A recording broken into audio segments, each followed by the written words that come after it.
ত্রয়োদশ জাতীয় সংসদ নির্বাচনে বেসরকারিভাবে ঘোষিত ফলাফলে স্পষ্ট হয়েছে বিএনপির নিরঙ্কুশ বিজয়।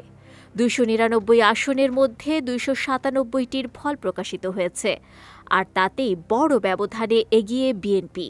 দলটি ও তাদের মিত্ররা মিলিয়ে পেয়েছে ২১৩টি আসন, যা সরকার গঠনের জন্য প্রয়োজনীয় সংখ্যার অনেক বেশি। দলীয় সূত্র বলছে, নতুন সরকারের নেতৃত্বে থাকবেন বিএনপি চেয়ারম্যান তারেক রহমান। বৃহস্পতিবার রাতভর গণনা শেষে রিটার্নিং কর্মকর্তারা ফল ঘোষণা করেন। ঘোষিত ফল অনুযায়ী বাংলাদেশ জামায়াতে ইসলামী নেতৃত্বাধীন ১১ দলীয় জোট পেয়েছে ৭৬টি আসন, ইসলামী আন্দোলন বাংলাদেশ একটি এবং স্বতন্ত্র প্রার্থীরা জয়ী হয়েছেন ৭ আসনে।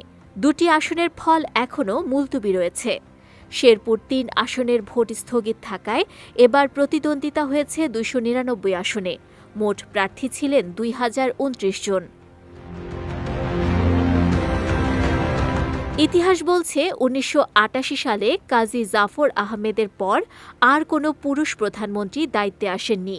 ১৯৯০-এর পর দীর্ঘ সময় দেশ পরিচালনা করেছেন নারী নেতৃত্ব, বিশেষ করে খালেদা জিয়া এবং শেখ হাসিনা। ফলে ৩৫ বছর পর আবারও পুরুষ নেতৃত্বে সরকার গঠনের সম্ভাবনা তৈরি হল। এর আগে গতকাল নির্বাচন উপলক্ষে সকাল ৭টা ৩০ মিনিটে ৪২,৭৭৯টি কেন্দ্রে ভোট গ্রহণ শুরু হয়ে বিকেল ৪:৩০টায় শেষ হয়। দেশে মোট ভোটার ছিলেন ১২ কোটির বেশি।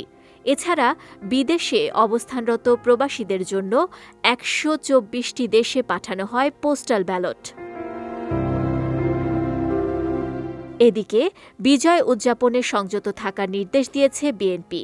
কোনো মিছিল নয়, বরং সারা দেশে শুকরিয়া ও বিশেষ দোয়ার কর্মসূচির ঘোষণা দিয়েছে দলটি।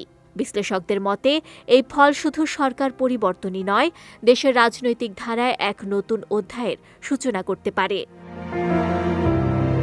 নুসরাত আহমেদ, বিজয় টিভি, নিউজ ডেস্ক।